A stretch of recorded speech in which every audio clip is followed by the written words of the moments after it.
ఇవాళ నేను రాష్ట్రంలో ఉన్న 70 లక్షల మంది రైతులను అడుగుతున్నా, ఎవరెవరికైతే రైతు బంధు పడలేదో వాళ్ళని ఆలోచించమని అడుగుతున్నా. వీళ్ళని ఏ చెప్పుతోని కొట్టాలి రైతు బంధు వాళ్ళని ఆలోచించమని అడుగుతున్నా. చెప్పుతోని కొడతారా, ఓటుతోని కొడతారా మీ ఇష్టం. చెప్పుతోని కొడతారా, ఓటుతోని కొడతారా ఈ ప్రభుత్వాన్ని మీ ఇష్టం.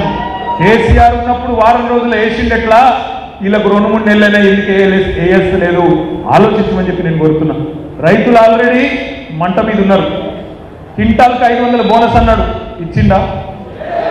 రేపు ఇస్తాడా ఏప్రిల్లో? ఇవ్వకపోతే రైతులు ఊకుంటారా? సీరిసింత కట్టరు. 500 బోనస్ క్వింటాల్కు, మర్చిపోవద్దు తమ్ముళ్ళు, 500 బోనస్ ఇచ్చి తీరాలి. ఇవ్వకపోతే వాళ్ళ తరఫున మనమే గర్జించాలి, మనమే యాడ్ చేయాలి. 2 లక్షల రుణమాఫీ అన్నాడు డిసెంబర్ 9 నాడు, సోనియమ్మ జన్మదినం. 2 లక్షల రుణమాఫీ. రైతులు మీరు పోయి ఉడుకురికి తెచ్చుకోండి. ఇప్పటిదాకా తీసుకొని వాళ్ళు ఉంటే డిసెంబర్ 8 దాకా ఓన్రి పోయి తెచ్చుకోండి, నేను సంతకం పెడతా అన్నాడు. డిసెంబర్ 9 పోయింది, జనవరి 9 పోయింది, ఫిబ్రవరి 9 వస్తుంది. చేస్తాడా? చేయడు, చేయ శాత కాదు. ఎందుకంటే గుంపు మేస్త్రి గారికి ఇదివరకు పనిచేసిన తెలివి లేదు. ఏదో ప్రతిపక్షంలో ఉన్నప్పుడు డైలాగులు కొట్టుకుంటూ అవతల పడ్డాడు.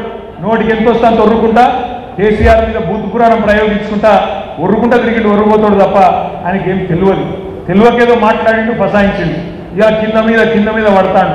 అందుకే నేను అంటున్నా, 2 లక్షల రుణమాఫీ చెయ్యనందుకు, రైతు భరోసా చాలు చేయనందుకు, రైతు భరోసా చాలు చేయకపోగా ఉన్న రైతు బంధు వేయనందుకు, తెలంగాణ రైతన్నలు రైతు బంధు అడిగితే చెప్పుతోని కొట్టమన్నందుకు రేపు ఓటుతో కొడతారు కరీంనగర్ లోక్సభలో కూడా కాంగ్రెస్ పార్టీని అనే మాట నేను విజ్ఞప్తి చేస్తాను.